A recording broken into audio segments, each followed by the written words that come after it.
Hey, y'all. Welcome back to Stepping Forward Ministries, our podcast, Southern Soul Chats. What's cool about today is it is the season finale of our summer series. Woo! So Stories of Faith. This is probably my favorite season, my favorite podcast to do, to run, because I feel so blessed hearing all the stories. And so in all honesty, this week was supposed to be another testimony. And we actually had two planned.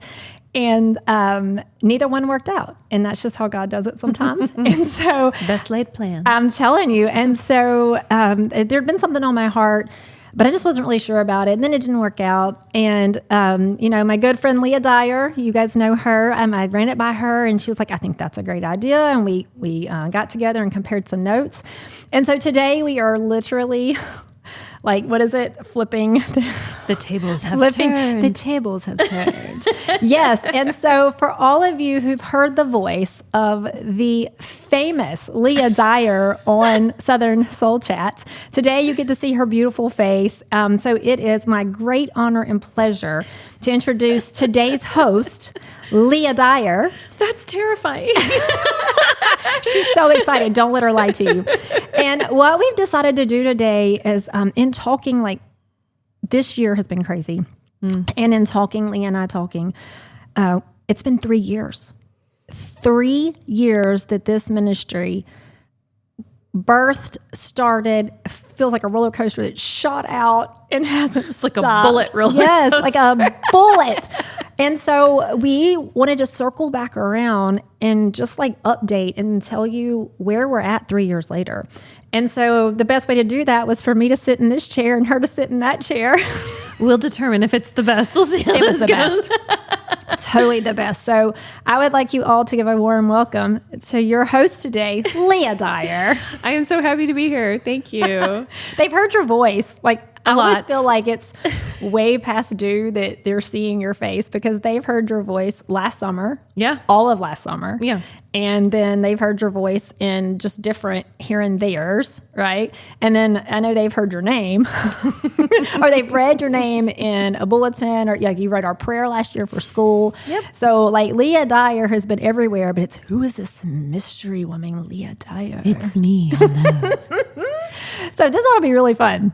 I was just thinking this morning while I was getting ready, I was thinking about how our paths converged. Yeah. And I feel like that's kind of a cool place to maybe start with this. Yeah. I got a phone call one day from Miranda and I didn't know who Miranda was. But I had your number. I had seen you once. I think I had met you once or twice, but we weren't friends at that point. Yeah. And you were talking about an opportunity for ministry at the church where we used to go together. Yep. And you said, hey, you want to come join me on this? And I'm like, okay. And then you said, oh yeah, and by the way, I'm doing this whole other thing and I don't even know what I'm doing yet. And I don't really know why God called me to this. And I think you might be crazy and I'm not sure that I'm the right person for this, but I guess I'm just going to go for it. And I'm just going to do it. And I'm like, yeah, you should do it. Absolutely. You should do it. And I literally had just talked to you for the first time. I'm like, oh, this person. I hung up the phone and I thought, oh yeah, she's doing it. It's funny because when we that whole season when we met, there was a lot going on with you and your health and things. There was some other struggles too. And here I am being thrown into, I don't know what this is that I'm supposed to be doing. And God was doing a lot of crazy stuff. And most people court in a new friendship. Oh yeah. You court, right? You do the we're going to text a little bit. We're going to talk a little bit. Not us. I went to Leah's house. I sat down on a chair. She shared a whole bunch of stuff. Yeah. I shared a whole bunch of stuff. And it was like, boom, we're doing it. And you literally were like, I think there's a place for you at this. We're going to do this. And are you in? And I'm like, yeah, I'm in. Yeah. Let's And do I that. couldn't explain any of it. Like, I remember sitting there. I remember leaving going, I am a nut job. I always joke about that. I think I've said it in previous episodes that like before you and I knew each other's favorite color, we were already on a retreat together praying about the direction of the ministry. Like literally, I'm not kidding. I heard Miranda's testimony in the car on the way to the retreat. Yeah. For the first time. And the retreat was just a retreat of 2. Just us 2. Yeah.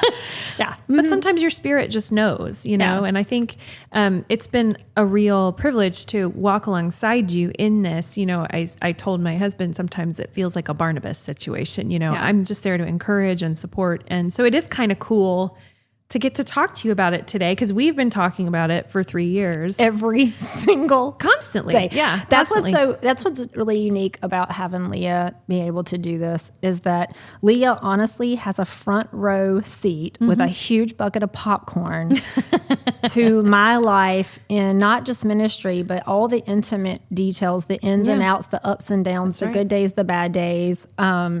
Like, she really does walk through it all with me. So to have her do it, and it's one thing to have her do it's amazing, but it's one thing for me to sit here and be like, let me tell you about this ministry and da da da da. But it's another thing to have somebody who saw it, who's like, y'all, when she says that was tough, like, we were on the couch at 2:00 in the morning. Oh yeah, I remember that. I know exactly what you're talking about. Yeah, or we were da da da da. I mean, because it just shows that this is authentic and this is real life, and you have been front row seated to it. And I'm not sure if I should apologize.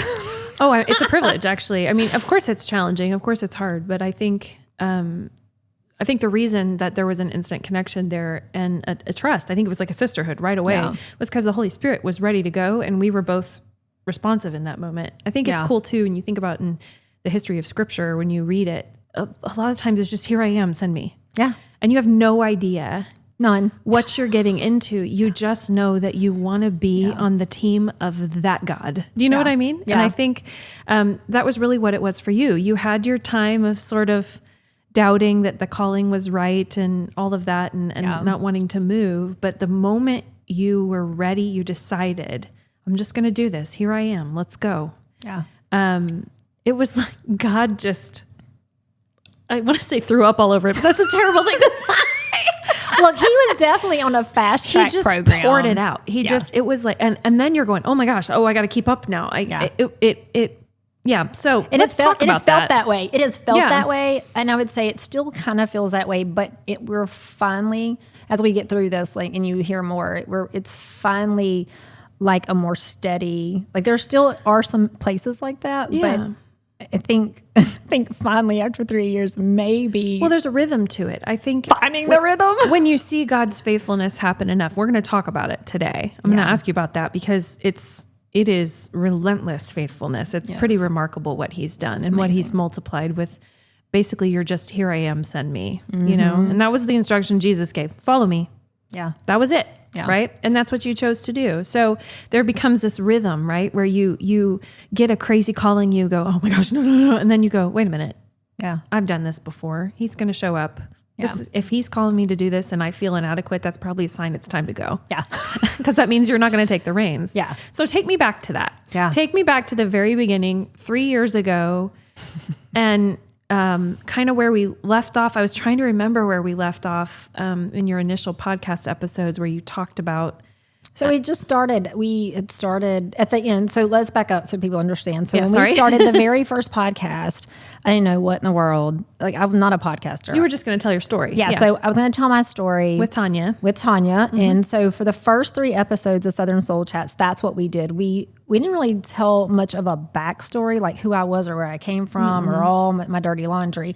We started with how we ended up in Texas, because that was key. Yeah, it was. That was huge. Yeah.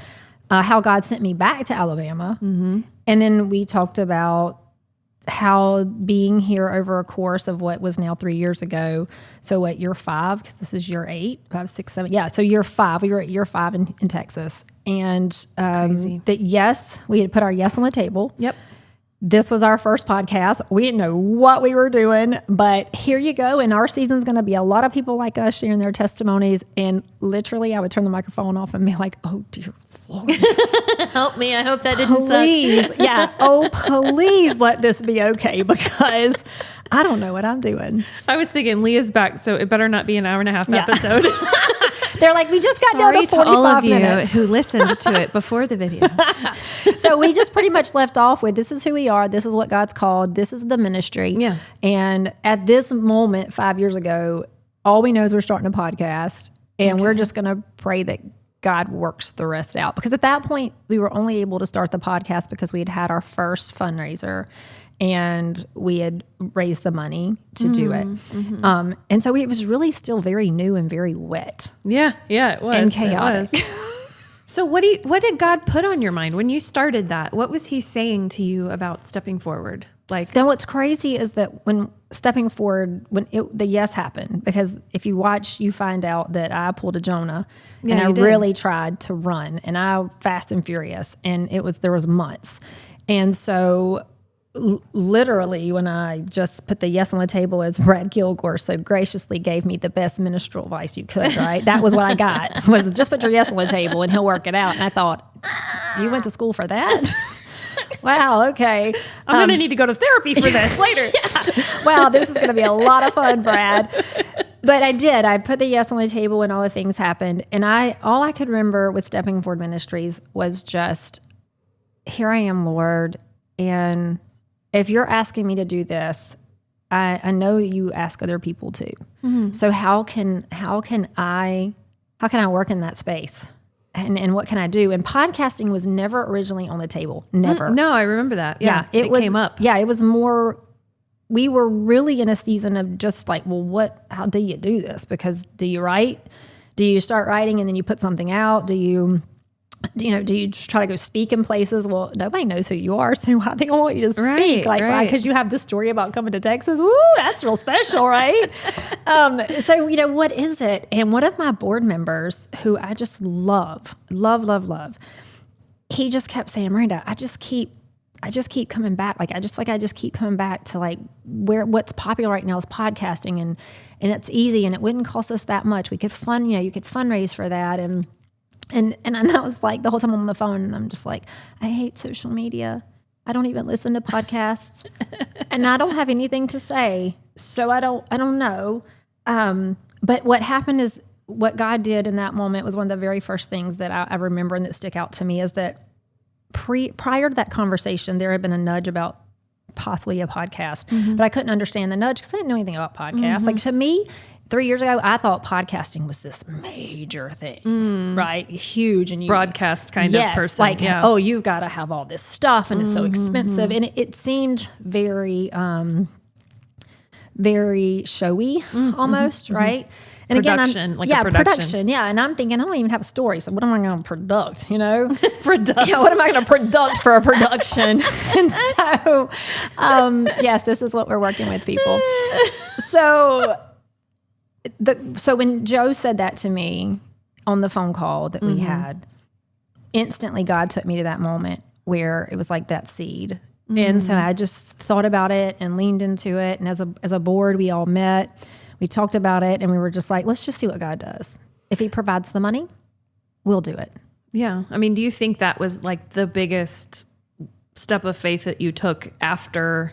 Yes. After saying yes. Do you know how scary it is to get on a microphone and share your life and the things you're learning and growing, and asking other people, like when I ask you to do it, to go out to thousands of people so that they now know things about you. It's very scary, and it's hard to know if, and then there's that thing that I don't really have anything to say. How could I say anything that would help anybody? All the ways we disqualify ourselves. Yeah. And especially early on, and I still do it some, but I am my biggest disqualifier. I think that's true for most people. I can disqualify me in about 1.2 milliseconds, all the reasons we shouldn't do this, right? And so, that was a huge step of faith to even believe that anybody out there would want to hear anything that I had to say. And so you got to know that when that first podcast went out, I just wouldn't even go near trying to see. We had a system, so it would tell us how many downloads or whatever. And I remember telling Tanya, I seriously believe, Tanya, that first podcast will be lucky if 8 people listen to it. Hey, that's 8 people. Because I counted all the people that I knew that have the link. Yes, that have the link, and they just may wonder, could she really do this? And seriously, we had, within 2 days, 175 downloads, and I almost fell out of the chair because I was counting, and I couldn't even count to 175 people I know. I'm just thinking of the loaves and fish and how it's you start with so little and then God can multiply so much. And I remember talking to you about the first seasons of the podcast and even about choosing board members. I think we talked a little bit about that. Or it was like every time you had a thought, this avenue of the ministry could use some help, you would show up somewhere and talk to a person you'd never met, just like with me, sort of. Yeah. And be like, hey, I'm doing this thing that God called me to, and something's telling me you're supposed to do it with me. And they would be like, okay. Yeah, like, no, they wouldn't even bat an eye. Like, I remember there was this one particular thing where we may need a lawyer, not because we were in trouble, but like it was more of a lawyer question just to make sure. And I'm sitting in the bathroom praying and being like, Lord, I don't know what to do, and I don't want to get in trouble. But I don't know a lawyer. And I walked in the post office 20 minutes later, and there was a lawyer standing there. And I said, do you practice like for a nonprofit? He's like, why? Do you have one? I was like, yeah, and I just have this question. Can I make an appointment? He's like, we're here now. What's the question? And he tells me exactly that everything's fine and what to do. And I walk out and I go, I remember that. Like, God delivered me a lawyer in the post office. So I think this idea of him going before is really important, because his provision, when you take a step forward, like this ministry, and then you see his faithfulness time and time again. There's a scripture, I think it's in Isaiah, that says, before they even know what they're praying for, I'm already going to answer it. Yeah. And I feel like that's kind of what he did. And with the previous podcast episodes too, it was, at first it was like, oh, I don't know how we're going to get a full season. And then it was like, I have too many for this season, and we're going to have to do more. And so it's this testimony of abundance, in equipping you to do what you needed to do, in putting the support structure in place slowly over time. Also, God equipping you to know how to utilize that support structure, because that was another thing we had to learn, right? And then bringing all of these people. I can remember sitting on my back porch one day, and we talked on the phone for like 3 hours that day. And I said, Miranda, I got to tell you, what I see happening with Stepping Forward is there's all these people that had a story to tell, but nowhere to tell it. Yeah. And it was like God just said, now you step forward and you tell your story, and you step forward and you tell your story. And so God gave you in those first seasons, it was 2, wasn't it? I think it was 2 seasons. I think so. I think we ran that 2 seasons. Yeah, I think. God gave you this front row seat to watching the testimonies of all these people about how they stepped forward. And there's nothing... That's why I say that this is my favorite ones. First off, we had such an overwhelming response. Yeah. Like, I would have people call me and be like, when's the next one coming out? Yeah. How soon? How fast? Yeah. And is it as good as the last one? And I'd be like, you just got to watch. Sorry. Like, I can't tell you that. But to be in the seat you're in, right? These people come in, they tell testimonies, and we share it and encourages the people. But do you know what an honor it is, especially at that point, because we were doing weekly. So every week a podcast came out, which was crazy exhausting. It was very tiring. Many people. But to sit every week and see the faithfulness of God. You want to talk about a ministry and being like tanked up and God giving your needs. It's to be smart, to be God and be so smart to be like, it's the beginning. I know you're scared. I know you don't know what you're doing. So week after week after week after week, I'm going to let you hear stories that are amazing, that are gut wrenching, that are crazy and twisted. I mean, you name it, we've pretty much just about had it.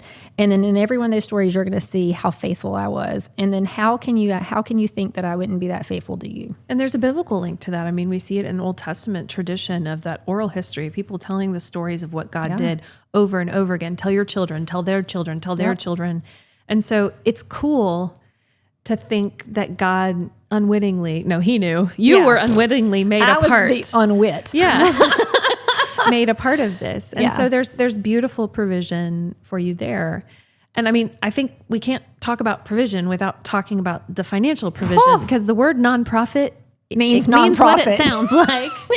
It literally means nonprofit. And let me say this real quick, because I want to clear up some confusion. This has been something that's really been kind of swirling around, especially this year a lot, is that nonprofits get a bad name. And it's because we do, and I'm not going to sit here and name drop them, but there are very large nonprofits in this world. And yes, people don't understand when they say no profit. They do understand there's no money, but they don't understand that nonprofits also have bills like payroll and power. Well, not taxes, us, because we're here in our house, but most that are able to be sustained. Like, they have to pay people. Like, nobody who's watching this goes to work without a paycheck. But most of us in nonprofit, we do. We go to work every day. There is no paycheck. But yet I still have to pay. I have to pay for somebody to put this podcast out. I have to pay, if I had an office, I'd have to pay for the power. I'd have to pay for somebody who answers the door, who answers the phone. And so nonprofits get this kind of bad name and going, oh my gosh, like, you made money. You must be a bad nonprofit. And yes, there are nonprofits out there that are way bigger. We're talking millions of dollars. And sometimes we get burned with that. But in true nonprofit, in ministries that are like mine, or ministries that go out and do recovery work, like what we saw in Kerrville, these guys are straight up doing it with their own money and their own time, taking off work, taking their paid vacation, sometimes not paid vacation, strictly because this is what God's told him to do. Well, it's a tithe, really. It's an offering to God. You know, here, I'm going to give you my time, my talents, whatever. And that's what it's been for you too. Yeah. But what's crazy about this? Okay, y'all, this is for real. When Miranda started having to fundraise, it literally made her break out in hives. And she was literally like terrified to do it. It was horrible. I'm outing that aspect. It was horrible. And she kept saying, I don't know why God's making me do this. This is the worst thing I've ever done. I don't want to do this. I just want to talk to people. I don't want to. But let me tell you, the newsflash is that she's actually really good at it because she's not out for money all the time. Yeah. And so that was a terrible time in my life. And she was very stressed about this, guys. Like, I'm not joking. She was very stressed about this. Well, the money aspect is hard for me. It's hard for a lot of things. Like, God really brings things to the surface to show you in your personality. So first off, there was a major pride issue. I am a very independent person. I have never had to ask for anything in my whole entire life. I was a school teacher, so yes, I didn't make a lot of money, but I had amazing parents who would always step up and supply whatever our kids needed in abundance, like never. And if we didn't, then God had blessed me in a season where I'd have money from somewhere and I could do it. So I never had been really put in a position to need to ask for help. To sing for your supper, sort of. Yes. But in a nonprofit, you have to report to the government that money, that's how you get money. It has to come in from somewhere else. Fundraising. And clearly, like, we as a family in this house, we are able to put funds in, but we can't fund it or we lose our nonprofit status. Right. So we are this ministry seriously relies on that. And I say that, I'm not saying that so somebody gets their checkbook out and writes it. I'm saying it because when God put me... I'll say it if you want to. Please feel free to. In the moment where our first fundraiser came up, it happened really fast. It did. It was... month. I thought it was going to be a planning opportunity. Like a month or two? It was a month. And it was ridiculous. We went from, can we do this, to holy moly, we're doing it in like a month. And I'd never done anything like that. Now, I'd done a lot of things that helped, but I had never had to single-handedly go to 136 businesses. I'm remembering this, that I'm like, oh my gosh, it really only was like a month. It was a month. I had a month, and I didn't know what to do or how to do it. And I did. Leah's not lying. I broke out in itching. I was itching all over. I couldn't stop. I couldn't sleep at night. I would get up and know that on my schedule, I had a babysitter come to watch my two little kids at the time, that I'd have somebody who had volunteered, who graciously had said, God told me to help you. That was her tithe to the ministry. God told me to help you. So whatever you need, call me. I'm going to come watch your kids. Yeah. And I would know I had to walk out the door, and I would get dressed, and I would get in my car and almost lose. Oh, I remember you calling me. This is not going to go well. I just know this is not going to go well. People are going to think I'm crazy. The minute I say Jesus, they're out the door, you know? Yeah. And honestly, a lot of them did. I'm not going to lie. A lot of them did. And I think that stress made it worse, was because feels like rejection, sort of. Yeah. Even 3 years later, there's so much more rejection than there is acceptance. And it is no kidding.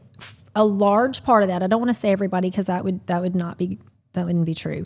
But a large part is they're all in until they hear the word Christian, Bible, Jesus, and then their whole demeanor.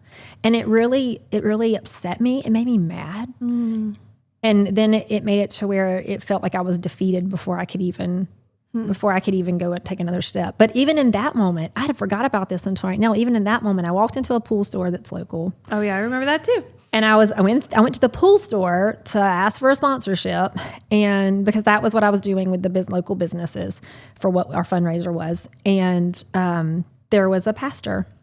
I remember that. And he asked me what I was doing.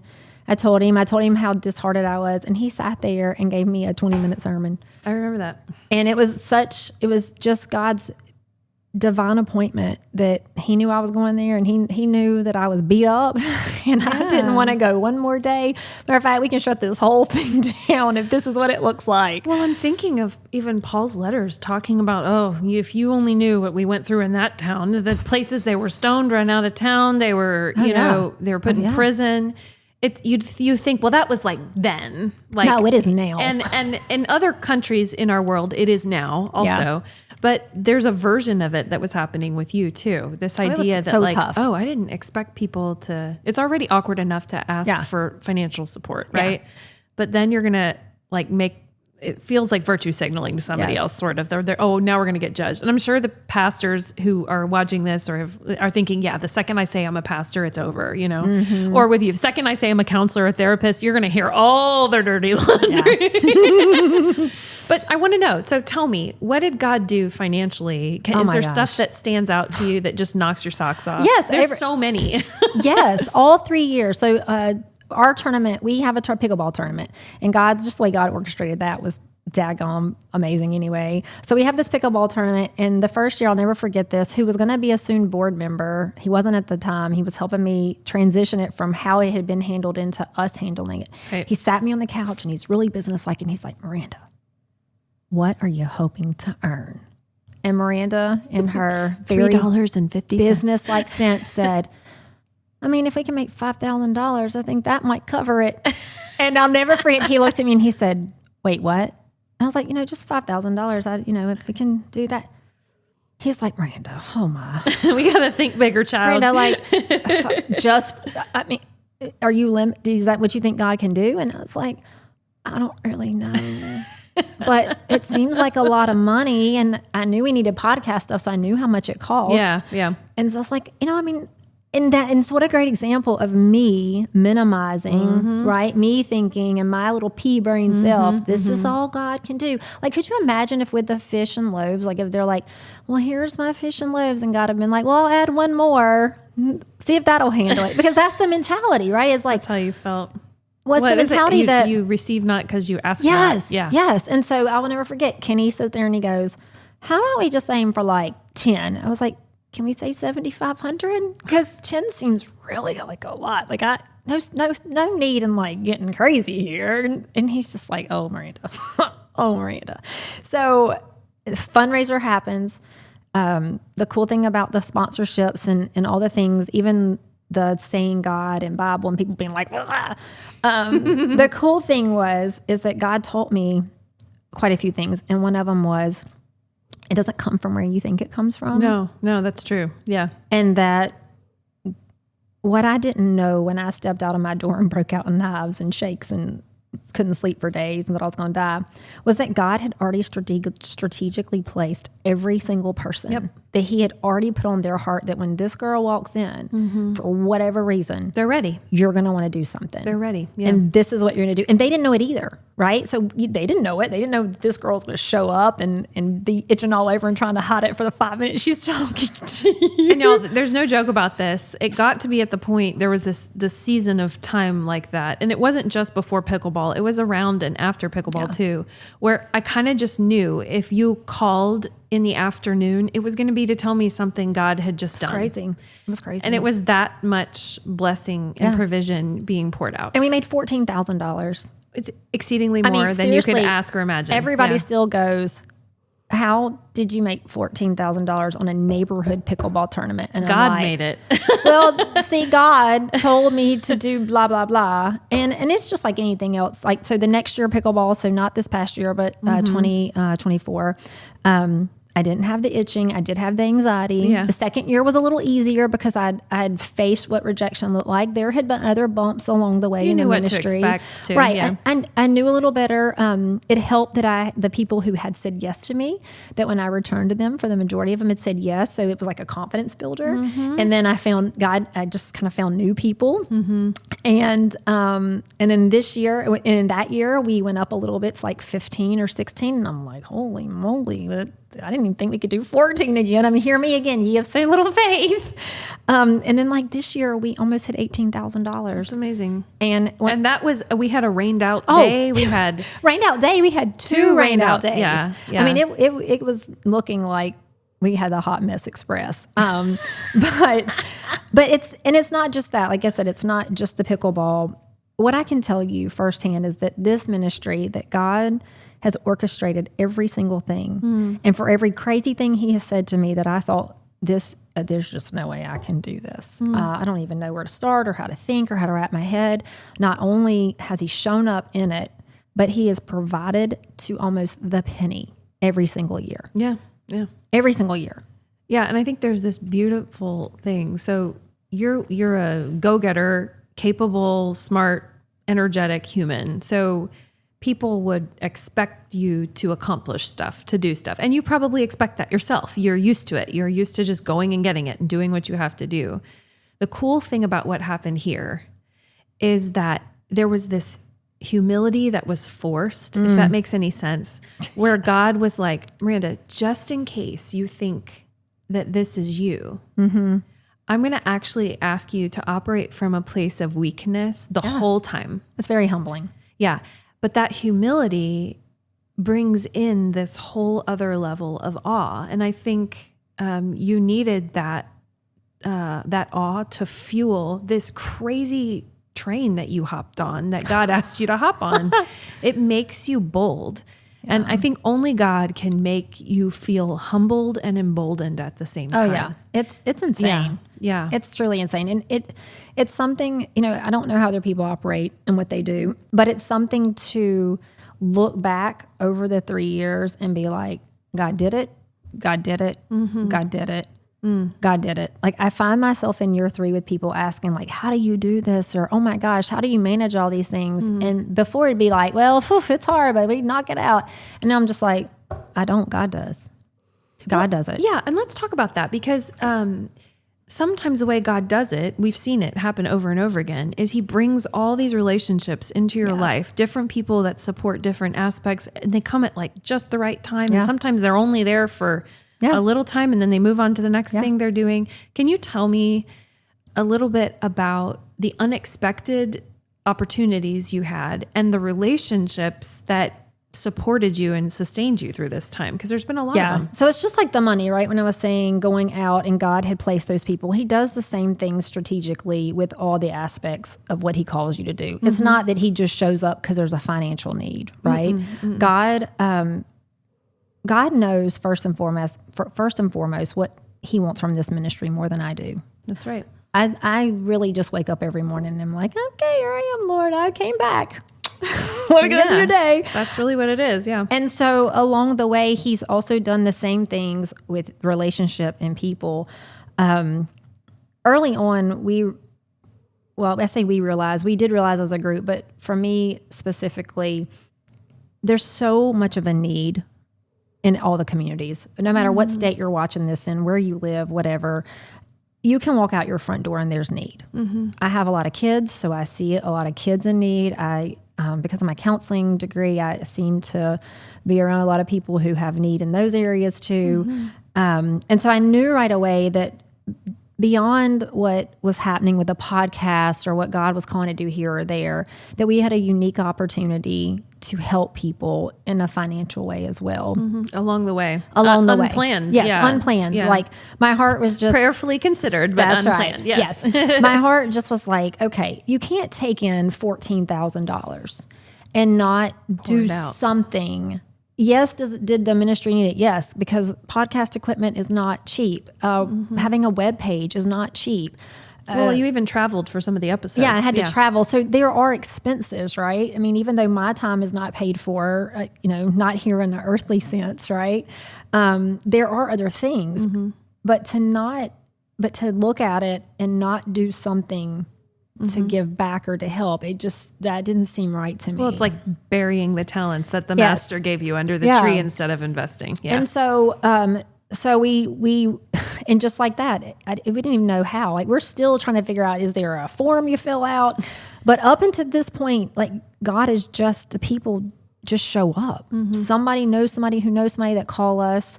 And so along that lines, we were working on benevolence and what does that look like? And then relationship started building with business owners, not all of which who were attached to pickleball. That's really important to say that. Yeah. But we have the opportunity with a gentleman here locally where he had invited us to help another ministry with a day of service. And so what that day of service did was give free oil changes to families in need. And he initially said, hey, why don't you come? And he didn't really know a lot about me. So he was like, if you have a book or anything you want to put out there, he was like, but really I just want the atmosphere to be that we welcome people and we want to do this. And I just want to give as many free ones away as I can. But we have to do it with these limitations. Structure, and I was just like, okay. So what I thought I was doing was working with someone else. And what ended up happening where they were like, well, cool, if you can do it, then y'all figure it out and let me know what you need. And so sure enough, we worked it out. And we showed up, and my heart for it, since it was turned over to me, was to just be as welcoming as we could for the 15 minutes as we had them. Love on them, feed them, pray with them. Because most of these people were going to just walk in and think of getting oil changed and walking out. Yeah. But they would walk in and get food and smiles hospitality. And hospitality. And we had free things and all kind of community resources.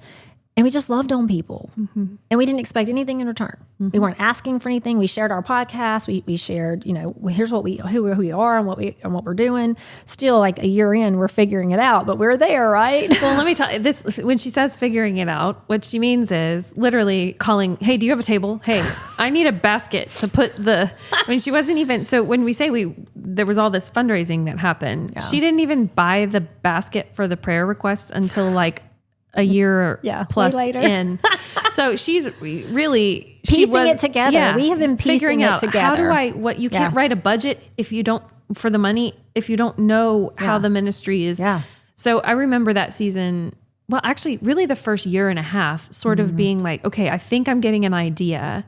Yeah. But there was a lot of sitting back and waiting and watching to see what direction God would take with things. And sometimes it faced a little bit of well-meaning opposition, right? Where people are you need to move. It's time.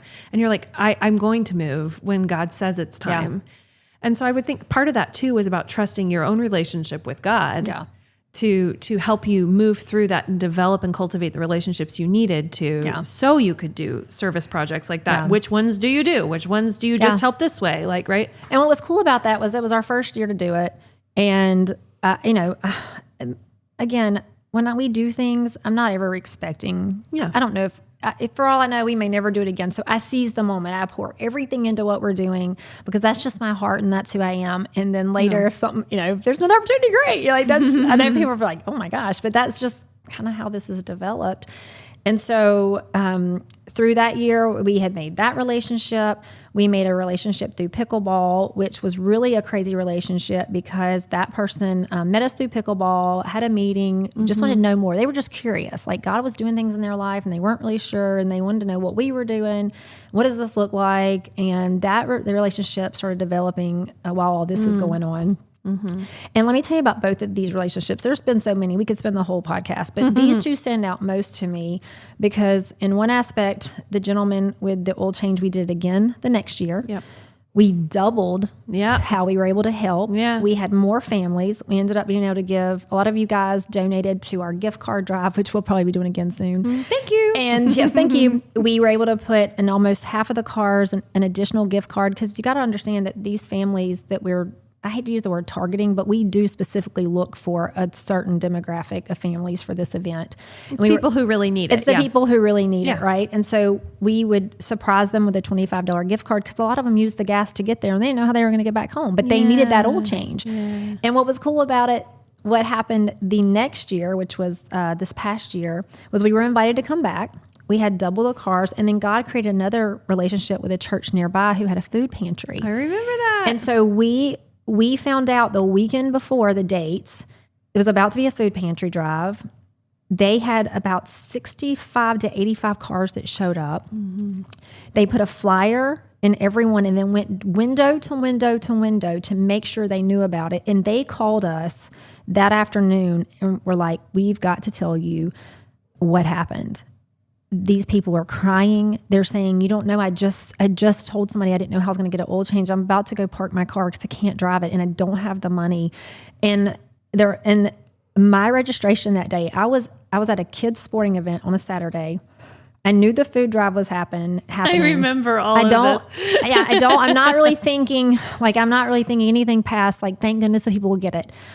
All of my stuff's attached to my phone. So if you go to our Wix page, it's attached to our phone. If you do anything stepping forward, I know immediately I am watching you. Okay. My phone, I thought it was going to blow up literally. It kept going. Ping, ping, well, ping, and ping, what I'm ping, laughing ping, about is that the night before you were like, we have all these spots and nobody's doing it. And I really thought I would get some response. And this happens with pickleball. We have all these spots. I don't think we're going to get the teams. It's going to be a disaster. I can just tell it. And every time I'm like, sorry to be annoying, but God's going to do this. And seriously, that Saturday, we had probably 80 of however many showed up there. Amazing. We had 80 on that Saturday. And then from there, the floodgate just unleashed. We had 150 people sign up. And the gentleman who owns that particular place that we do this with was like, we're going to have to shut it down. And I was like, can you just give me like another week? I think I can get 75 more. And he's like, no, like I've got to order the stuff. We got to shut it down. And so just as we were shutting it down, like we were still getting. And what I love about that is that your willingness to step forward and go for it enabled another person who had a heart to want to do something, to step forward. This is the beauty of the body of Christ at work. We equip each other. We help each other to get the work done. And it develops relationships with people and community. And I'll tell you what, and so not only does it do that, like I've think in the podcast several times, there's a lot of things I bring up a lot, The Chosen, because I love it. And I think I've used this illustration, but it's literally an illustration that in my life I think of daily. I look at things, the image God put in my head, the image God put in my head is like wheels. So, gears, right? Mm-hmm. And that when a gear here moves, it moves this gear and it moves that gear. And what you don't realize is even the slightest bit of movement happens in these gears, right? So if I don't show up for my gear to move, then the ripple effect cannot take place. Now God will find somebody else. He'll put another gear in. Yeah, he'll slip another gear in. But I bring that up because what happened this past year was God setting the gears. So we do it again this past year. The oil changes. We have a tremendous response. Yeah. People were leaving and calling back, and there was a gift card like in my car. Yeah, that sure is like, thanks for coming. Are you sure we can have food? It's for you. Like this whole day is about you. I mean, it's amazing to see people's response. They're blown away. They're just not expecting. Yeah, they think, because like one lady said, what is it? They're going to call me and they're going to tell me something's wrong with my car and that's how they're going to get me. No, ma'am, they're not even looking at your car. They're just changing your oil. We'll have you out of here in 15 minutes. Now, what do you want to eat, drink, pray, color? You want us to play with your kids? What do you need from us? Mm-hmm. So what happened is, that event wraps up and I get a phone call from another organization and they say, hey, we're doing Thanksgiving meals. We really want to pull in a bunch of nonprofits and do this together. Like, do you think your nonprofit would be interested and just having a portion? And I was like, yeah, well, what would you like us to do? Well, we don't know. Here's all the options. And so sure enough, they tell us they don't know they've never done it in this spot. And there's a parking kind of whatever. Can you help us work that out? I got a guy. Yes. So I think in my small mind that really Stepping Forward is going to go out. We plot the thing out. We give it to them. They're happy with it. But we're, of course, going to volunteer. So we set up a volunteer basis and have a bunch of volunteers who come out. And then they're like, I say, okay, there's one thing I want from you, though. Can you do one thing? And they're like, what is it? And I said, if we help, will you share the link with us? Because this particular group has like there are already links in place or who they share. Will you share it with us and let us share it too? Mm-hmm. That's my one stipulation. And they're like, oh yeah, okay, fine. So what God had done is we had just come off oil change. And I had 175 emails of families that I knew beyond a shadow of a doubt Needed a Thanksgiving meal. And so when the link opened on a Friday, I got permission on a Friday morning. I got the link. I think I may have got it first. They're like, it's going live. Here's the link. I went to my laptop, opened it up, pulled up all 175, plugged it in, and within 4 hours, they had 150 people coming to get a Thanksgiving meal. That's amazing. And we worked that drive that year. Ended up that some other people didn't show up. We were the only nonprofit there. There were other businesses, other companies, and some really great people. But we had cars. We started at 4, I think, maybe 3:30. We had cars who showed up at 1 o'clock from our previous oil change event. Yeah. And they sat there and waited. And I got to talk to I recognized each of them. I had just been with them. I talked to them. They were just so grateful and so thankful. And gosh, thank you for thinking about us. And we were there till 9 o'clock at night. And we still had food left. So one of the things that makes my heart really happy about this is as you're talking about all these things, I'm thinking of the pictures that popped up on your Facebook feed. And in this particular event, because a lot of the stuff had to happen last minute because plans changed. And so you had to kind of come in and just really help make it because plans changed. Yeah. And so it was a little stressful, frustrating trying to figure, okay, how do I do all this? I wasn't thinking I was doing this. Yeah. I wasn't thinking I was going to do this. Right. Yeah. And I see the picture come across my feed and you're like beaming. Yeah, it was a great day. I mean, your whole face was just glowing. You were so happy. You were smiling with your body, even your posture. And it's just so cool. It was unexpected blessing just to be able to really start putting feet on the pavement and doing some stuff for the Lord. Yeah, because at that point we were podcasting. Again, there is more vision. There is more things I know God has to come, but we were podcasting and that was pretty much it. And we were helping families pretty much under the sly, which I guess it's not under the sly now, but it was under the sly and God was bringing them and we were doing things, but you don't go out and talk about all that. You don't be like, hey, let us tell you what we've been doing. That it's just a part of who we are and God tells us. And I typically know when to move and when not to move, just because he guides that. But last year, those two things were so powerful.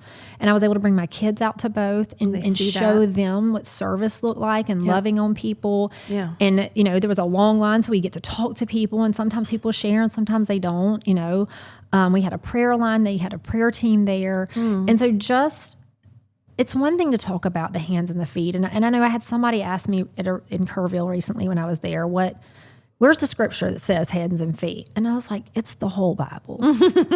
There are some scriptures that really pronounce it a little more, but it's one thing to talk about the hands and the feet and be the hands and feet and love like Jesus and be like Jesus. It's another thing to stand there and to be the hands and the feet and to know that there is nothing you're going to gain, nothing, but so much to give. And that little thing, right? Like it might not be my life or your life, or maybe some of our listeners, but that one little thing possibly did exactly what our mission statement was. We equipped and we empowered people to step forward because there's really three main parts of our ministry, and it looks like this. We have our evangelistic, which is the podcast and some of the other things we're working on that we're going to talk about in a minute, which is super exciting. We have our social media presence, which really has just been building a name and just encouraging and all of our, I like funny things. And so most of the time, if you're watching our social media, whatever I'm going through in life, you're going to see something really funny about it. Yeah, it's a little window into what's going on. It's very specific. It's not random. I actually know when to call you sometimes. I'm like, okay. Yeah. I know something's going on here.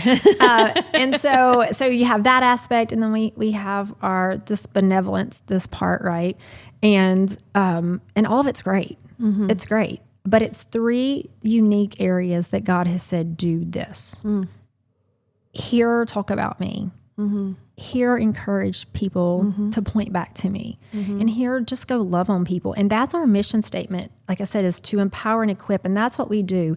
And it's like this. People go, okay, empower and equip people to step forward in their relationship. I mean, you having an oil change and a food drive, like really, and you're not really over there pressuring them about Jesus.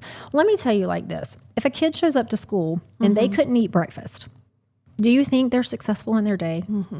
No. If a kid shows up to school and they don't have shoes that if they have shoes that don't have soles in them, do you think that sets them up? No. And so these things in these people's lives and these small moments, a $25 gift card or a free meal. Some of them took extra food home for the night. They had their kid, they brought their whole family. Well, and it's exposure to unconditional love, Yes. which is that is a Jesus thing. That is a Jesus thing. In that moment, in both of those settings, I saw it in several people. In that moment, us just being available, us being willing to share, us having there's no attachments. We're not going to take your email and harass you. We're not going to force you to come to church on Sunday. We're not going to make you give to our ministry or volunteer. Like this is not a quid pro quo scenario. No. Yeah. In that one moment, they had hope that there's possibly somebody out there who sees me and who loves me. And I may not understand it right now, but my needs are met. And sometimes that's all somebody needs. That's it. Yeah. And that alone is enough to change somebody's life. That's really true. That's really true. Is there any story specifically that kind of sticks out to you? Gosh, we've met so many people. There's a few. I have a lady that I met along the way. We ended up meeting in a Kroger parking lot. She didn't even know how she got my phone number. She said an email from me showed up. She had never heard of me. She had never heard of our ministry, but she said it showed up and something told her to call me. So she calls me and she cries on the phone for an hour and she just shares what's going on. Well, this was the time when the Thanksgiving stuff was going on, so Christmas was coming. And I told her that we had an extra turkey and an extra meal kit, and she'd like to have it. And we had some just gift cards that weren't for that drive. So some other things people had donated to us. And she had kids and there were some certain specific things she needed. And so I just asked her if she'd meet me at the Kroger. And as usual, I would just load up my car and go meet a random person at the Kroger. And she calls me on the way, so I can remember every single moment. I'm just going to meet this lady. I think I can squeeze it in between this thing and this thing and this thing. Yeah. And so we stand there and the lady... Because you're still momming a whole bunch of boys. And yeah. And so I meet her up there and I give her the things and we talk and she's crying and she's really just needing somebody to listen. And she's still like, I don't know how you're standing here and how I even got here to you. And so... that lady and I kept up with her. We ended up adopting her child for Christmas. We took care of their Christmas needs. We took care of their Thanksgiving needs. Ended up sending her a book I was reading at the time and a journal. And I offered that I would go through the book with her if she wanted. If not, I just encouraged her that when God put it on her heart to start reading the book a little bit at a time. Because we had now at this point talked several times and she had, especially when you adopt somebody's kid for Christmas, you see them a little more frequently. Yeah. And so through that season, she was just really felt like God had abandoned her. And you hear that a lot. Yeah, I've heard it. A lot of people feel like God has abandoned them or that he's turned his back on them. And there's all kind of reasons why. But in this case, I just encouraged her. She asked me questions about school and her kids. There's just my background. I was able to give her some information, and so that January, she ends up volunteering for one of our events. She's just determined she's going to volunteer. She shows up. She does an amazing job.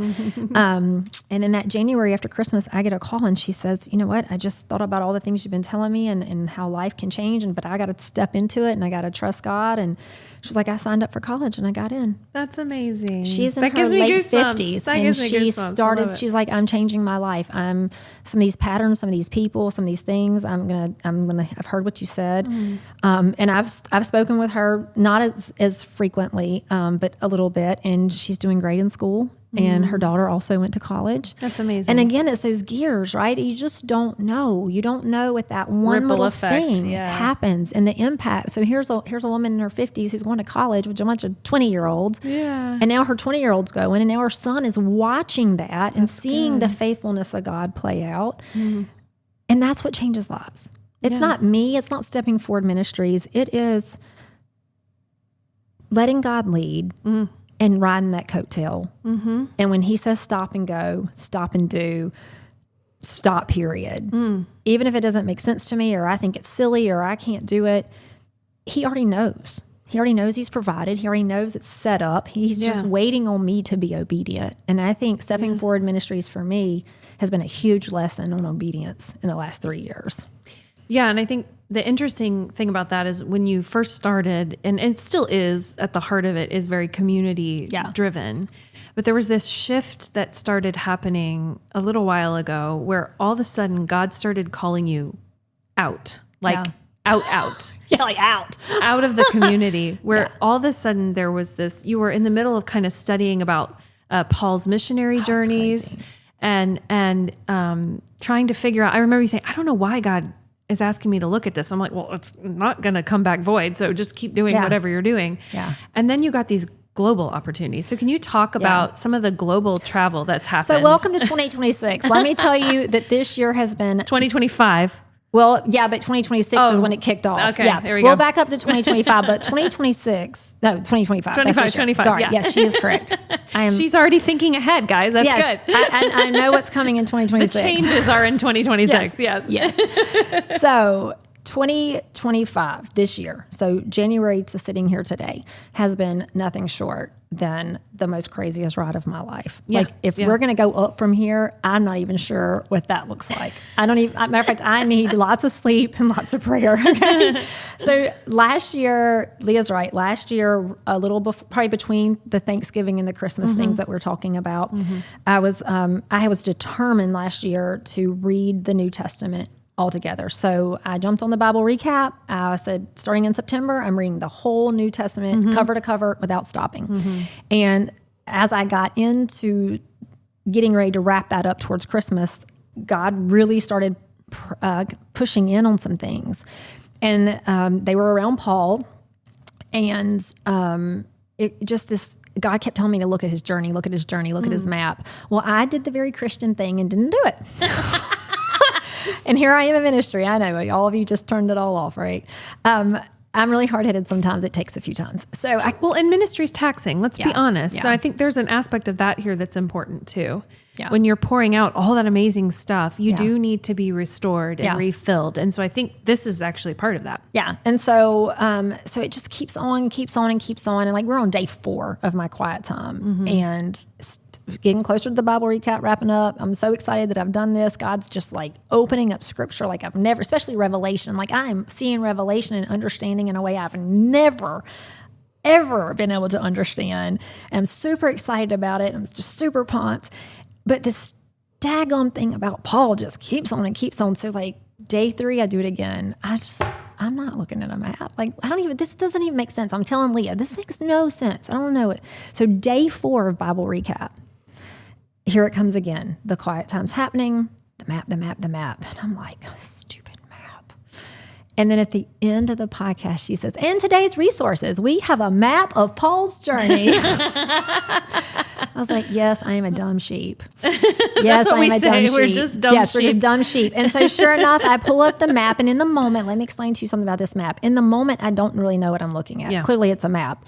But what I do realize is that on this map, like if this was the map, what I see is all the 7 churches, and I'm geographically placing them. And because Revelation just made 7 sense churches, to me, I'm seeing this map, and I'm just thinking I'm having a moment where it's like, clicking.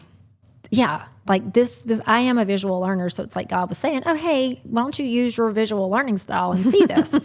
So the backstory to this, what makes this important, is that when Stepping Forward Ministries first started, I knew God was asking me to write something. And I pretty much knew what it was, but I didn't know. There was so much figuring out, like Leah said. There was so much new and so much change and so much of everything was overwhelming. So imagine being completely overstimulated for a year and a half, almost 2 years, and being one person.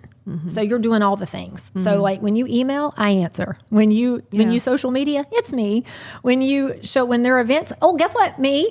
When the bills have to be paid, me. Yeah. It's all me. I do all. I have lots of great people like Leah and volunteers, but the bulk of it, this is a business. It's still a business, and it's ran by me. And I have great board members, but at the end of the day, they have jobs, they have lives. It's still ran by me. And so that had really, with the podcast, it was there, but it had kind of got in the background. And then in 2024, I'd committed that year to saying I was going to start writing. And I got really frustrated because I couldn't get it off the ground. There was so many distractions. I was pulling all the stuff. I was researching. And what really happened was that I got frustrated and hit a wall because I kind of forgot to talk to God about how he, like he said, Miranda, I want to do this. And my personality is to be like, Okay, I'm going. got it. I'll catch up with you later. And so I couldn't figure out, but at the same time, we had started last summer. God was shifting our podcast to having these more teaching series rather than just this over here, the interviews. And then seminary stuff. Yeah. And all around this time, there's this, for a while, people have been telling me about encouraging me to go to some seminary classes. And because I'm so great, I was like, I don't need to do that because I know all the Bible and I know God, like we're BFF. And so all around this same time, there was a major shift at the end of last year. And so, yes, I had signed up with at Baylor with Truett Seminary to start. And there was so much blessing in that at the end of last year that was happening. And then God brings this map. I'm feeling convicted because it's the end of the year and I didn't write it all. Matter of fact, I couldn't even get it off the ground. And I was frustrated, but the podcast was doing things. So, there's a lot of ebb and flow here. And then sure enough, we go to church a few Sundays later, I'm not even kidding. And our pastor gets up and he's like, guys, here's the deal. We got this amazing opportunity to go to Greece and follow Paul's journey. And he flips the map up and it's the map. It's the map. And y'all, my face must have looked like, I don't know, because my husband looks at me, he says, what is wrong with you? And I take my phone out and I open it up and I show him the map. And he's like, why do you have that map on your phone? And I was like, I'll talk to you when we get home. And I don't know what happened after that in church because all I could sit there was, and then they tell I go to the webpage, I see how much it is. I see they want the money the next day. You're like, no way. It's Christmas. Way. Yeah. By December, our funds, we're just like, and seriously, Lord. And I find myself in the church where the pastor came from who says, put your yes on the table. And I'm sitting there and I'm going, okay, Lord, here's the deal. This is how I talk to God. Y'all are about to really see it. Here's the deal, Lord. It's never been on a bucket list, like to go to Greece and follow Paul's journey. Matter of fact, I just finished Revelation and I just really understand. But this map's really got me kind of messed up. And you've had this in my mind. But I mean, I guess if you want me to go to Greece, I'll put my yes on the table, but you better pay for it. Yeah. Because that's the reality. That's just the reality. We're a normal, regular family with bills and kids and a nonprofit. And you call me and you're like, I don't know. And I'm like, well, you better get ready because you know you're going. Yeah, so I call Leah. I'm like, you're not going to believe this. I come home for lunch and my husband's like demanding answers. What is going on? And all I can tell him why were you so shook by this? All I can tell him is just the basic information that I have and that it's not making sense to me either. But I just don't know. And then from there, this TMI for all of my people, the only place I have silence in my life is in the bathroom and in the shower. And so I go to take a shower because I'm completely overwhelmed and I am wrecked. God wrecks me in the shower. I'm talking God download. He puts out a vision in front of my face, tells me exactly what I'm supposed to do, exactly what it looks like. I can't even think straight. I'm so overwhelmed in the shower because what he is showing me is not something I can accomplish. I don't know how I'm going to accomplish it. It doesn't make sense to me. It's way out of my wheelhouse. It's way out of my comfort zone. There's just no way this can physically happen. And the timeline that was given makes it even more difficult because it's got to be paid for really quick because our church was scooting in with another church. And so I'm in the shower and I'm like, Lord, how am I supposed to do this? And he immediately gives me this list of people and he tells me to make this video. And I'm like, I'm not doing that. I remember. Yep. This is not my style, Lord. I'm not doing it. And he's like, oh yeah, okay, sure. And so I tell Jeremy, I share all this with him and I'm like, I really think I'm supposed to do this. And my husband, he's great about it. He's like, go. We'll finance everything. Just go. And I'm just like, no, I you know me, like I need God to tell me 18 times that I'm supposed to go. Like I need like the whole backyard to blow up or something. Like that's how I roll. And so sure enough, we go through all the steps. I do what God tells me to do. Within a week later, I get a phone call from somebody. Actually, not a phone call. Actually, they came to me personally. And they're like, I have half the money. I remember that too. Will that get you on the trip? And can you get the rest? I was like, I don't know if I can get the rest, but I'll try. I'm sure going to try because now confirmation has happened. Yeah. Like confirmation has happened. And God is still steadily, like there's other things happening too, right? So sure enough, we pay half. And then the next Sunday, I'm at church, and a gentleman approaches me that I know well. I've worked with him. I've invited him to do things with us. It's just never worked out. He walks up to me. He says, "Hey, I'm on the board at such and such. I heard what you did with the Thanksgiving meals. That's amazing. I want to support what you're doing." Hands me a check. I get in the car. I don't even open it. I get in the car. I'm like, what is this? Nobody just walks up and hands me a check. I walk in my house. I open it. It's $1,000. Boom. Now we have $4,000. Yeah. Within a matter of days after that, we have all the money. It's all paid for. It's completely paid for. And we're going to Greece. What I love about this is that I can remember every single phone call. We were like, this person just handed me a check. It's crazy. It's amazing. It's crazy. When we really sit down and just, it's good for us to remember what God has done. It's really good to recap that. So here I am thinking that my year, like I'm thinking, y'all remember, I have all these kids. I have a husband that works. Like, how am I going to pull off going to Greece in the middle of a school year? But here's the money. God's telling me to do it. The things he was telling me, we're going back to the Bible study. He directed me back to a journal that I had wrote in January of last year that said, Miranda, go find Paul's journal. I remember the phone call where we were talking when you wrote that down. Yeah. Yes. And I did what every great person does. I just said, okay, Lord, thanks. I got it. I don't need it. I don't need your direction. I got it. I'm busy with some other stuff. Yeah, I think I know better than you, Lord. I think I know how to do this in a scholarly manner because I am scholarly. And God's like, yeah, that really stinks. Paul was scholarly too. Go sit in the corner. Go sit in the corner and let me deal with you. And he did. He let me go a whole year of nothing. It was silence, complete silence. And then he says, now. Like now, it's time now. So I do that. What I don't know is that a week later, I'm going to get a call from my sister and I'm going to Thailand in like 3 weeks. And that's a whole nother story, right? So with my 2025 started off in Thailand for almost 2 weeks. I come home, I'm preparing. Well, let me back up.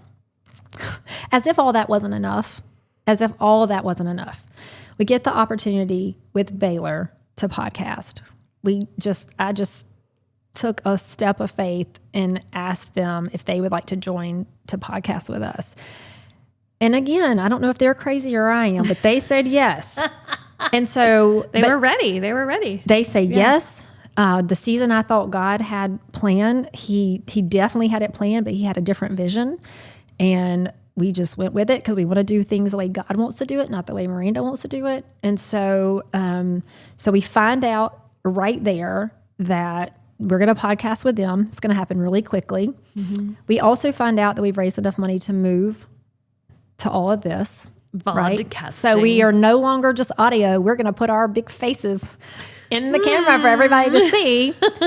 And then Baylor turns around and does an amazing thing for us with my school. And completely floored. Like I ended 2024 in complete awe of God. There was no denying. I think there was a phone call I had with you and you said, there's no way, Miranda, that you can deny the hand of God, that you made the right decision here, that you heard the voice of God there. Like how can you look back and question any of this? Just proofs. No. So many proofs. And he does that. That's what he does. He does that. When we're obedient, when we take the step of faith, we have to take the first step. Yeah. But he's there. He's just waiting. Yeah. And so this year, I was in Thailand, which was a crazy experience. I came back from Thailand. We had to podcast with Baylor. So I was in Baylor for a week. What an amazing, I am so excited. That in like 2 or 3 weeks, September the 8th, you guys are going to get to see that. God is all over that. I don't even know. My brain can't even. I just can't even. And it just may be that good to me. I don't know. Well, that's worth something. But that fuels you. Yeah. I had no business being there. I had no business being with these people. I had no business talking with the things we were talking about. Like, there's no way I could have facilitated that. It was absolutely amazing. And Baylor's just been a blessing to me. My time in the school with them, this December, I will have my first certificate in ministry. Yay! I fell in love with the Old Testament this year in a way that I didn't even know you could fall in love with the Old Testament. It is possible. It is possible, and it's absolutely amazing. It was life-changing. And so then Greece happened, and had an amazing time in Greece. Along with the podcast, we have a producer / editor that's come on board with us, and he has been a godsend.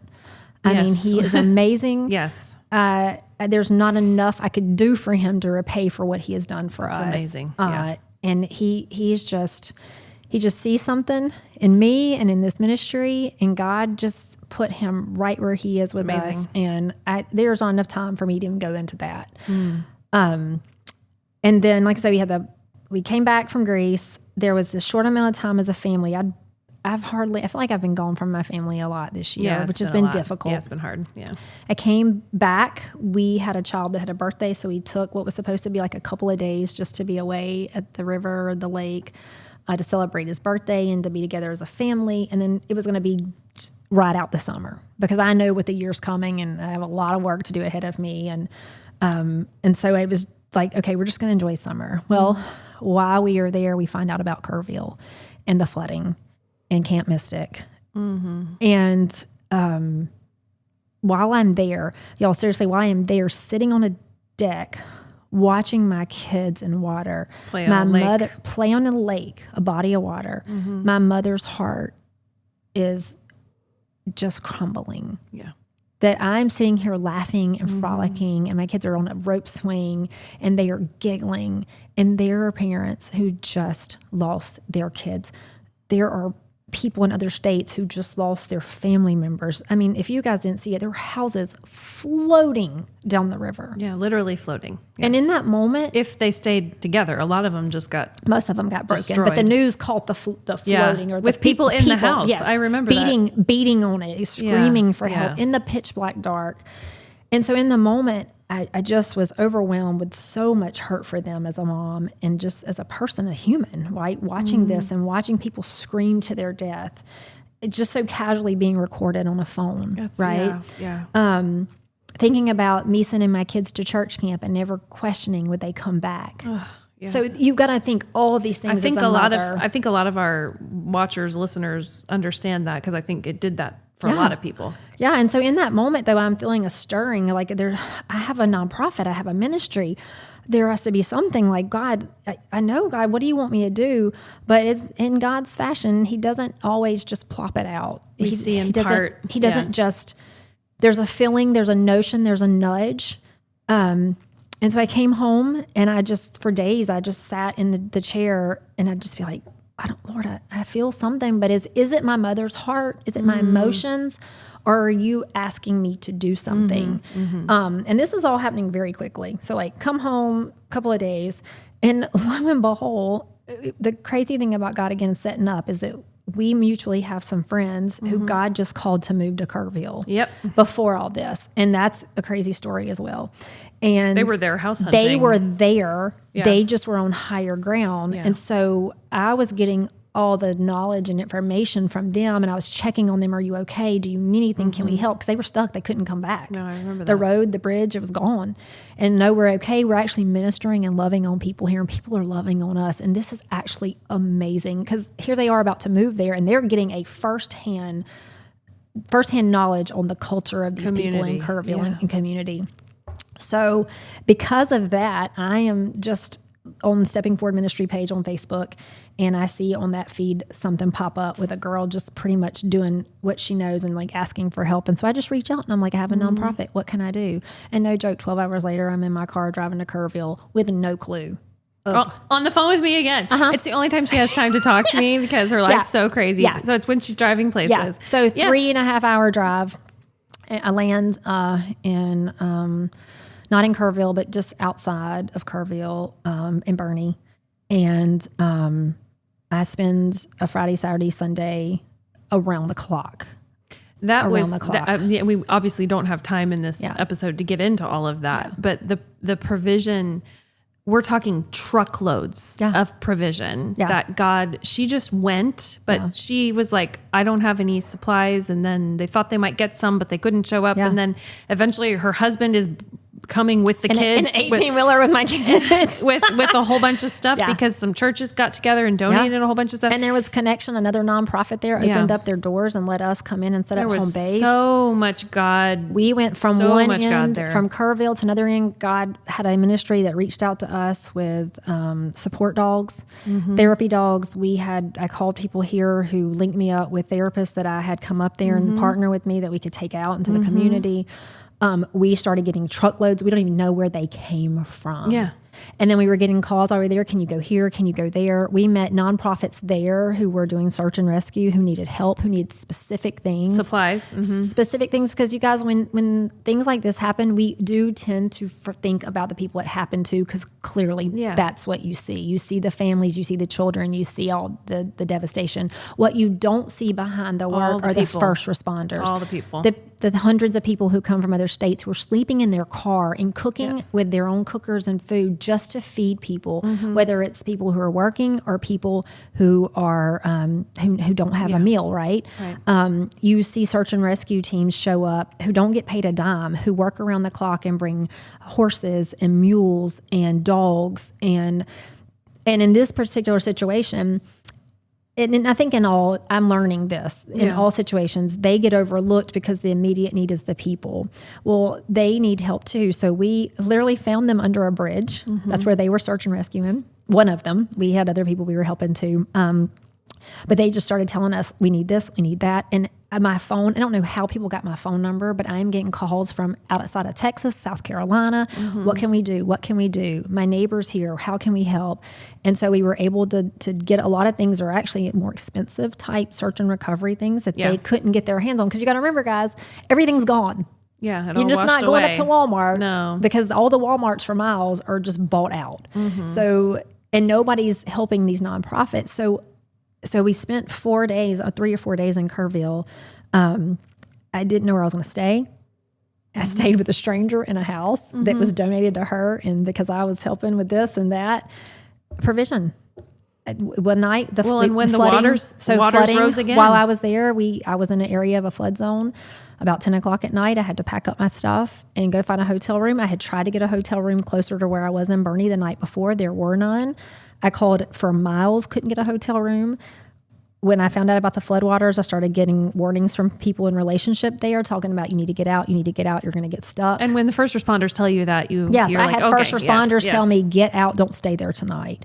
And sure enough, I just pull up a link on my phone. I call this place and I said, do you have a room? She's like, I have one. How fast can you get here? And I was like, faster than you can count to 3. I will be there. I threw all my stuff in and drove to higher ground, got in that room, barely slept a wink because I kept thinking I was going to float away every night.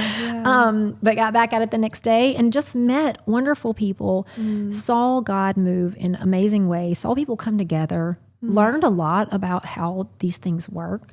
And in my mind, it's like we made just a small little impact, we just this small little thing.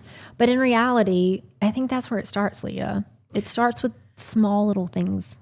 Well, and what I'm thinking about too is just how your worldview has changed. So much. You're a welcoming person. You're an inviting person, but even your concept of community went all the way to Thailand this year. You know, I mean, and I think when Jesus giving his final instructions said, you're going to go to the nations and do this. Yeah. I remember just a flashback when we were looking at podcast data and you started realizing that people in other countries in the world were 12 countries listening to the podcast. And you were like, what? Yeah. Why? So what is this? Right? What's happening? So I think it's a testament to your willingness to not get such a big head that you think, oh, I'm going to be global. I'm going to be a huge, but when God's like, you have no idea what I can do with your one act of willingness. Yeah, it's crazy. And a million. And when you're faithful with a little, you can be faithful with a lot. I can't even tell you. I really literally can't tell you, but what even is spawning out of that. Yeah. There are things happening right now that I don't even know what the end result's going to be, but God is doing something through that. My heart was a different heart. Like you said, things have changed. In 3 years, I have changed a lot. Yeah. God wasn't just using me to go out and change people. He was changing me first. And then it all pours out to whatever we do. And so there are things developing that may or may not come to pass. And I see the potential there for us to have a much greater impact with our benevolence in a different way, in a bigger way than just in our community. And that's super exciting. Yeah. But at the same time, it's one day at a time. Like today, this is what God's given us. Today, this is what we're pouring into. Today, we're going to make an 1.5-hour podcast. That's how this is going to work. Yeah, I know. I kept glancing down at the clock. I'm like, it's when two best friends sit down. Yeah. Well, 3 years, there's a lot. There's a lot of big things. And if you leave any of them out, I mean, it almost feels like it's an injustice. Yeah. To leave one out. And we have left so much out. That's what I was just thinking. So much. I'm thinking of what is it in John when he's like, if I wrote down every single thing that Jesus did, there would not be enough books in the world. Yeah. And I think we can, even in just the small microcosm of this last 3 years, the stories as she's talking, I'm thinking, oh, we didn't tell that story. Oh, we didn't tell one about the woman at Walmart. Oh, we didn't tell the one about the guy at the restaurant. There's so much happening all the time that it's really amazing. And I think it's encouraging as someone who's active only in the ministry in like a support role to watch you go through it. I still am witnessing so much happening. Yeah. And it changes me too. And I hope the people watching the podcast, it changes you too. And you realize that if you can be faithful with just like this much, God will just blow it up into these immense blessings. He just pours it out. And it's not always about money. Y'all need to understand, like me going to Kerrville and all that, it's not always about money. They didn't need, most of the time people don't need my money. God does not need my money. No. Yeah. You know what God needs? He needs an open heart. Yeah. He needs an obedient heart. He needs somebody who's willing to take a step. And that's what happened with Stepping Forward. Stepping Forward became Stepping Forward because God asked me to take a step. Yep. And he didn't ask me to go backwards. He asked me to keep my eyes up and go forward.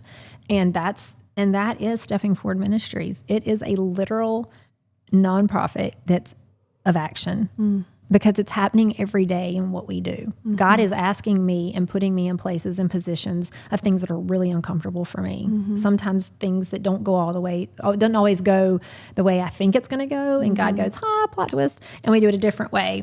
And even this episode is a plot twist. Yes. You had 2 other episodes lined up. In our season, like our Driven to Distraction, it was supposed to be completely different, you and I. Yeah. And God used that even in we had tension even with us. Yeah, we did. I mean, so God... Yeah. It's there and there's a plan, but God orchestrates it the way. Yeah. And in every orchestration, there's something to be learned. Yeah. There is something to grow. There's another way to see God's faithfulness. There's another way to see God's blessing. There's another way to see God's mercy. There's another chance for your heart to be fine-tuned. Amen to that. The thought that's just coming to mind as you're saying that is when I realize what I'm not, I realize who God is.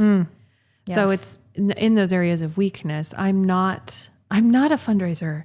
I'm not a nonprofit. I'm a teacher. Yeah. I'm a writer. Oh no, not right now. I'm not a writer. I'm a servant. Yeah. Oh, I'm not a benevolence person. Oh yeah, you are. Yeah. You start to see what God's heart can do to your heart. And I think I've been really fortunate. I know since I've started this, and even before in my own personal life, I've heard a lot of people be like, I don't hear God. I don't hear God. And just, God's talking to all of us. All the time. Do we make the space to hear him? And so I remember telling you just here recently that, Leah, I look at Thailand and I look at Greece, and whereas I kind of knew the plan with Greece, like I don't really know the plan with Greece, but I look at Thailand and I look at Greece, and then Kerrville, where did Kerrville come from? And then it hit me, like God just was so gracious to reveal that what God was doing in my life this year was not about sending me around the world to see cool places or to be able to be more relatable to the Bible or him. God was giving me a story because my next adventure for the next year is to dedicate my time to continue to podcast, but that we're going to write a Bible study. And I know exactly what God wants me to write. I know exactly who he wants me to talk about. And now he's given me stories. He took me on adventures to be able to write about him and his journey. And it's mind blowing.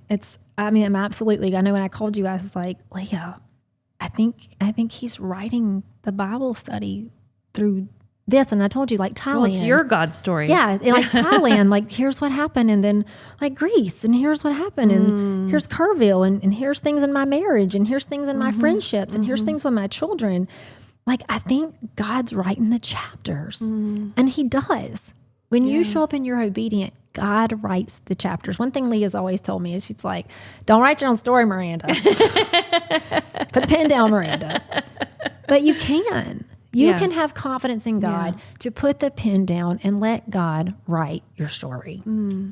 So as you think about the growth and like the future of Stepping Forward, you already talked about the writing. You've talked about more benevolence. What are the future needs you think you're going to have moving forward in that vision? So like I said, God a lot of times gives vision, and God definitely has given vision and a glimpse of things. And what I've learned about that is that you can't be hard pressed into that. You see this vision, and I think it's to like give you something to work towards and to inspiration to see God move. Because in your mind, you look at the vision and you go, "There's no way. No, it's very that's overwhelming. Not even possible, Lord." Like I know you've done a lot of things, but that one's really big. And so for the last couple of years, and even this year, my heart still really is. I still believe this is coming in some way. I don't know how, because it will be mind blowing to see it happen. But what we started in our home, we have outgrown our home. Yeah. We need a space. We need a space to podcast in. We need a space to contain the library, not just books on the library floor. that has grown instead of the books being all over the house with children who like to play with them. We're growing. Yeah, that's not a problem. No, it's good. It's not a problem. It's good. The problem comes in when you live in Houston, Texas, and you grow, and everything costs like golden nuggets, right? And the people in California are like, really? Yes, that's true. And our budget's just small. We because we're in the home, and because God's brought amazing people who've worked within our budget. I mean, we are good. Like with Kerrville, we had $6,000 come in to spend in Kerrville. That's amazing. And we left every dime of it in Kerrville. Yeah, you did. Every dime. And so I know God can do it, right? But he doesn't exactly send the detailed list of how it's going to work and when. So we're growing in that area. Like I said, we do have, again, our oil change event and most likely our Thanksgiving event. We love to love on people. So we do need donations. Yes, it takes money to do things. There are a lot of gracious businesses out there, but there's not enough. And a lot of them have policies against Christian giving, so they can't donate to Christian organizations, and that's fine. You know, that's just how the world works. It has not stopped God yet. So you know, whether it's donating to our gift card drive or donating to us in general, I just see God taking us to bigger places, and so a space is big. We've been looking for a grant writer. So if you're a grant writer, email me. We've been looking for a grant writer so we can do more benevolence type work here. Although you got a grant without I did. We did get a grant this year. And that was another miracle. You want to talk about a miracle? I almost fell out right there. We did get a grant, and it was amazing. I found out right before I stepped on a plane to Greece. And I'm lucky that I didn't pass out and die before I went to Greece. And so, we're growing, and that's good. Yeah. It's good. Yeah. And what's really cool about it is it gives God yet another opportunity to shine. Yeah. So we need a space.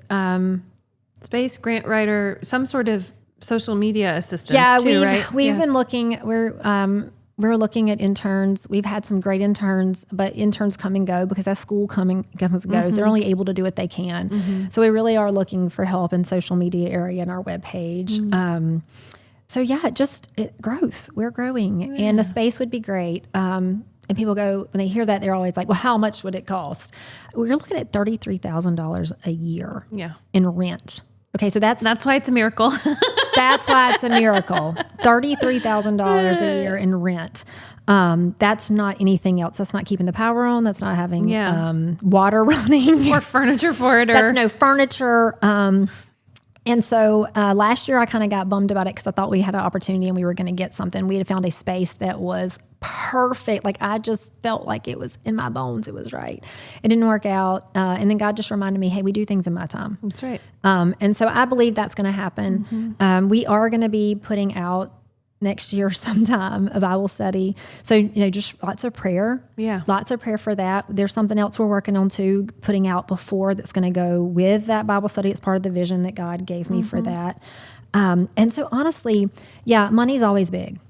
It's always big. Nonprofits, especially small nonprofits, they need money to operate. But I'll tell you, for me specifically, the biggest thing is with growth comes an opportunity for the devil to work on you and to twist things in your life and to tell you this is never going to happen.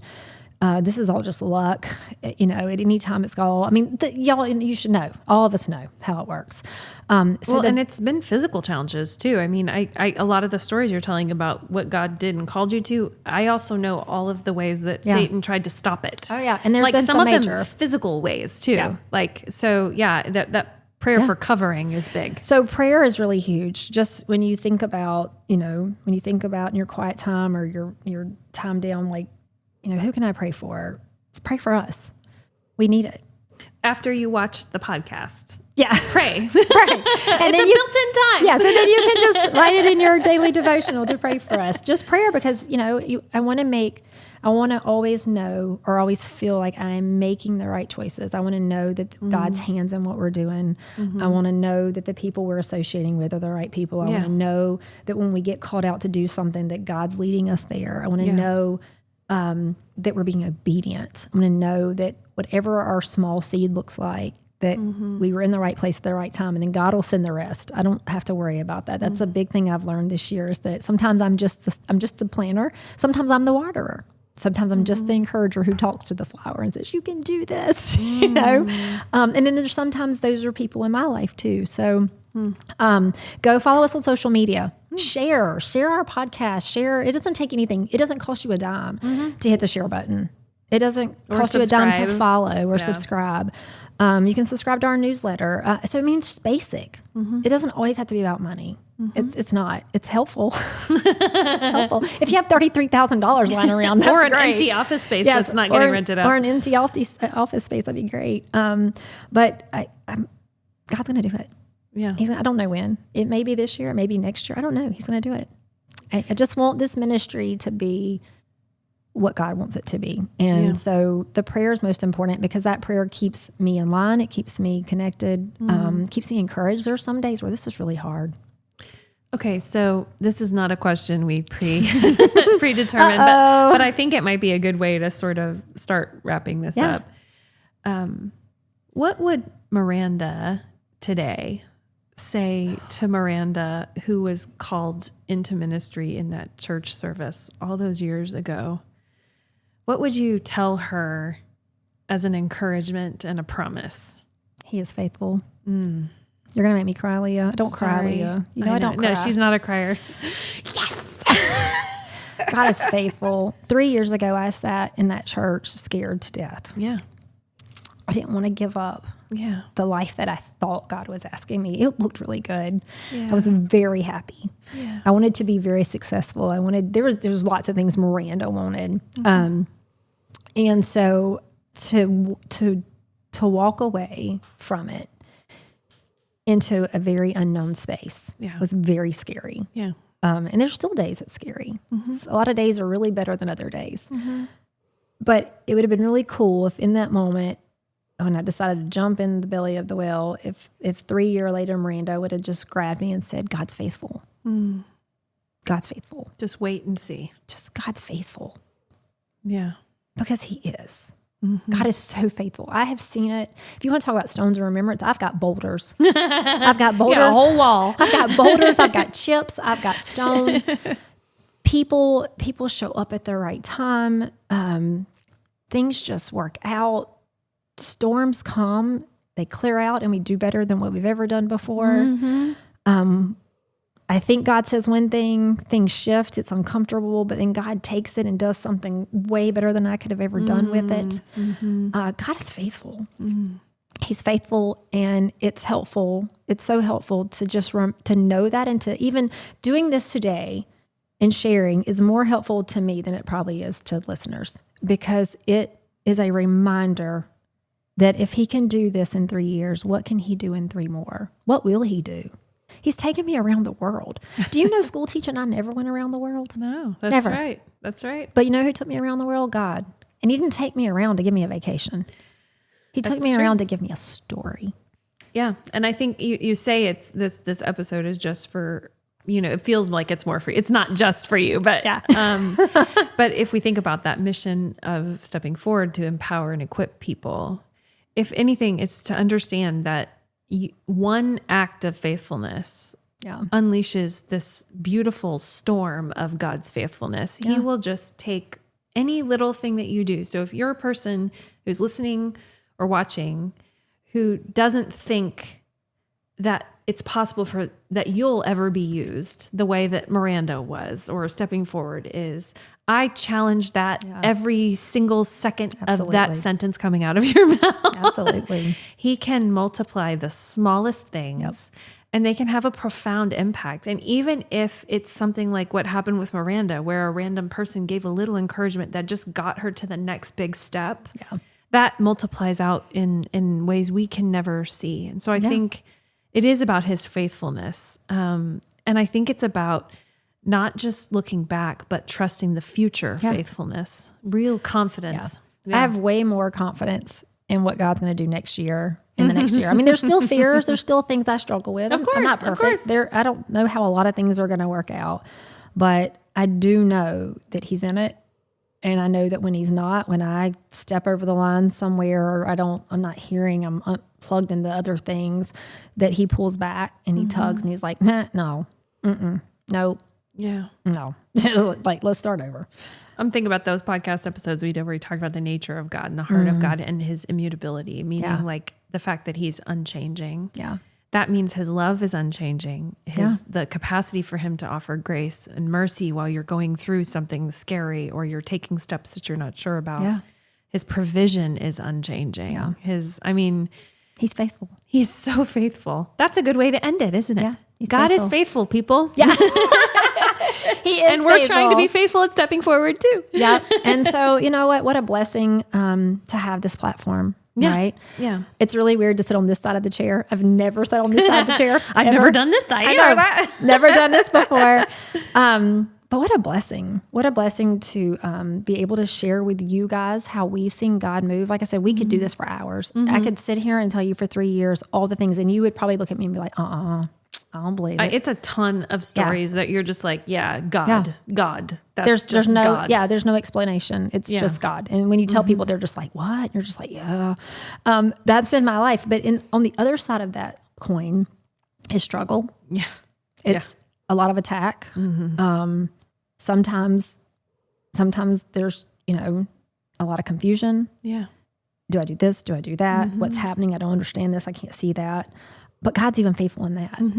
He's so faithful. And, over the last 3 years, and I think you more than probably anybody can really testify to this, is I have changed. Oh yeah. I am a complete different person. Well, and I am too from going through it with you. It's changed me too. I mean, I'm completely a different person. Yeah. With a completely different heart. And I know there's more to come. Oh, that's so good. I know there's more to come. Hope. I'm excited. I'm trying to juggle all the things right now and all the things God's put ahead of me. I do have that personality where it's like, just go do it. But I'm learning that it's, okay, Lord, when do you want to do it? Like you God, you lead, I'll follow. And so, God's faithful. And I want to thank all of you. What a great season to have all the testimonies, and how cool is it to end it like this. I want to encourage you that September 8th, we have our next podcast season. It's our fall podcast, and it's called Out of Context. So if you watch, you're getting like the scoop today. Besides one person, there's one person who's not from Baylor, and that was because I'd already asked them, and I knew for a fact they needed to do it, but everybody else is with Baylor. It is amazing. And I was there and I was learning. It's not a lot of me doing talking. It's really these brilliant people who've studied the Bible for years and years and years. And it was such a blessing to be with them. So if you think you're wondering if you want to come back, I'm telling you, you do.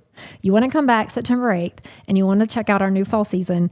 And we're also going to kind of be doing like a facelift of Stepping Forward Ministries. So we're going to, within this time, we're also going to be switching our webpage over.